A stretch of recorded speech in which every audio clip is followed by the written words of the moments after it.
Welcome to the Soulful Success Podcast, where we're redefining what it means to live, lead, and succeed. I'm Kyle Dion, a mentor and guide for visionaries and conscious creators who are ready to bridge personal growth, spiritual depth, and practical success.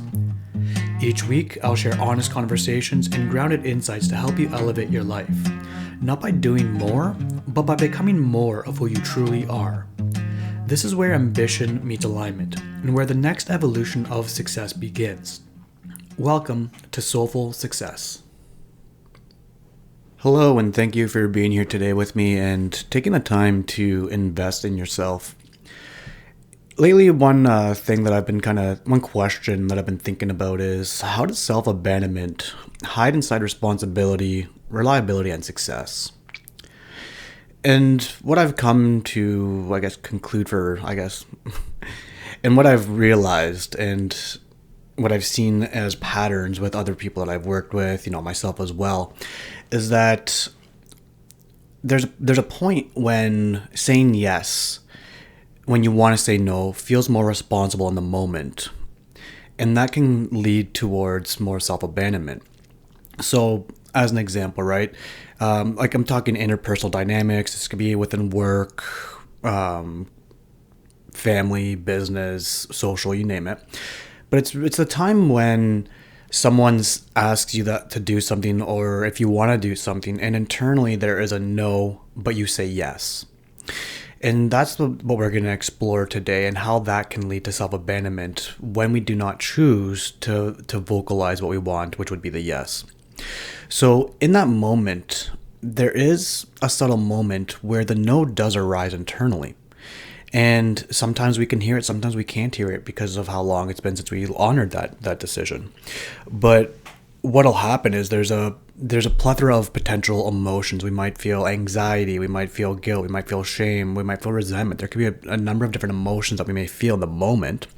But rather than speaking our truth and saying what we truly want, what we do is we say yes to honor the relationship and to keep that identity intact, right? So really what we're doing is we're managing the other person's response to what we're doing, to reinforce the identity that has been created to enable us to continue to be the responsible one, the successful one, the one who's got it all together, the one that can do everything, whatever that identity is that attaches meaning to responsibility.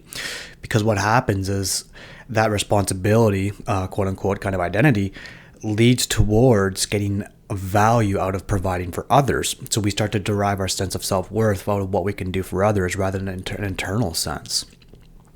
And so the internal narrative is like, I'm just being responsible. But it's actually, you're going against your innate nature. So we're actually slowly eroding the self-trust in our decision making and listening to ourselves. And so I just want to make it clear as well that this is not about laziness, selfishness. This is really about the people that pride themselves on being reliable and are unable to choose for themselves because they are choosing reliability first. And so in doing so, by being reliable, they believe that they are protecting the relationship. So by saying yes, that equals being responsible, and that responsibility gives you worth because you're reliable for other people. And so what happens is when we start to think about maybe saying no or doing something different, we're not saying that because we think that by stopping the pattern that we've created with others is going to damage the relationship. And so we act to continue the behavior that we've created within the relationship. And so we're trying to protect the other person. So when we say yes and we want to say no, what we're doing is we're outsourcing our decision making. We're outsourcing our authority in life to appease someone else. And that could be because we either don't, like I mentioned, we don't want the relationship to erode. We're unsure how the other person's going to react. So that could maybe come with some emotional waves or discomfort as well. And also when we are used to saying yes when we want to say no, we don't know how to manage or have that continued conversation with someone after we say no, because we haven't flexed those muscles yet. So even just the thought of saying no can be hard because we don't know how to show up in that conversation and hold our own ground, have our own back, essentially. And so through this, we start to think about the other person and how they're going to react more than ourselves, right? So we start to think, well, maybe they're going to react poorly, and that's going to mean something about me. That's going to mean that I'm less worthy, I'm less valuable, I'm less than or something for this person. And so we're creating this cycle where we're saying yes just to kind of maintain the relationship, even though it may not be the best relationship, because it might be one-sided. And as we're going through this, as I mentioned, there could be multiple emotions that come up. There could be like guilt, there could be shame, there could be different things like that as well if we say no. And so in the moment, what we're doing, or what people are doing, is that you're overriding your instinct to say no and calling it maturity. No one calls this self-abandonment. They label it kindness, dependability, leadership, adulthood. Because the behavior gets socially reinforced. But underneath it all, it really is a form of self-abandonment, which is eroding your self-trust within yourself and the ability to stand for yourself as you move forward. So the real cost in this kind of situation is the erosion of self-trust. Responsibility driven by fear is self-abandonment in disguise. So each override, we start to teach the body that our instincts aren't safe to follow. Every time we hear our internal no, it becomes quieter, or we don't understand the emotion to what it's supposed to be for us, right? Because emotions are signals for us. That's what they're meant to do. They're meant to help us see if we're on path or off path and what we need to correct, or how we're managing a certain situation. So if we're not labeling the emotion properly, then we're going to misunderstand what it's trying to tell us in that moment. And so this could come up as anxiety. And we might label the anxiety of, I have to say yes or else. But it also could be, I don't want to say yes, but I'm going to say yes. And that's going against me. That's the actual way to hear it and the way to actually interpret that signal. But over time, as we override it and the instinct isn't as clear for us, it's not as strong, that internal no becomes quieter, and quieter. And then our decision making really becomes externally referenced because we're not listening to it.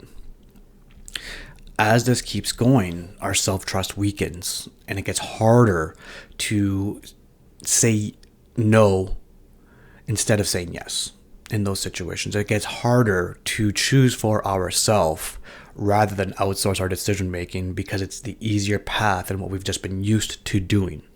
And then as this kind of perpetuates a bit further,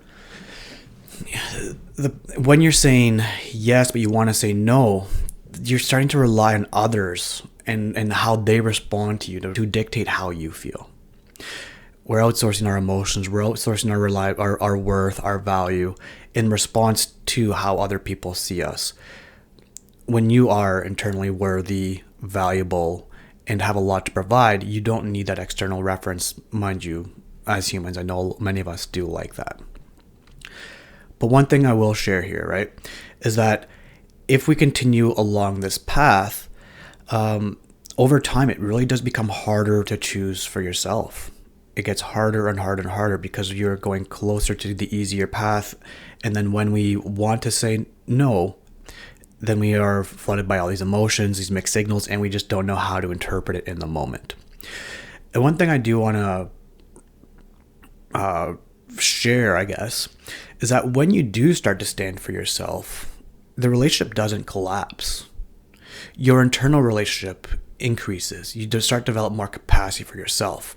And you'll start to see that as you start to stand for yourself and saying no instead of saying yes in those moments, you're getting more agency, you're getting more authority in your life. And then, of course, others are going to move with that and respond differently potentially, but you have the strength to manage those situations. It's just we haven't done it as much, so it can feel a little bit more scary or dangerous, whatever it is, right? And the other thing is that we might also see that if we start doing this and relationships change, that's also a clue in the type of relationship that you've been living within.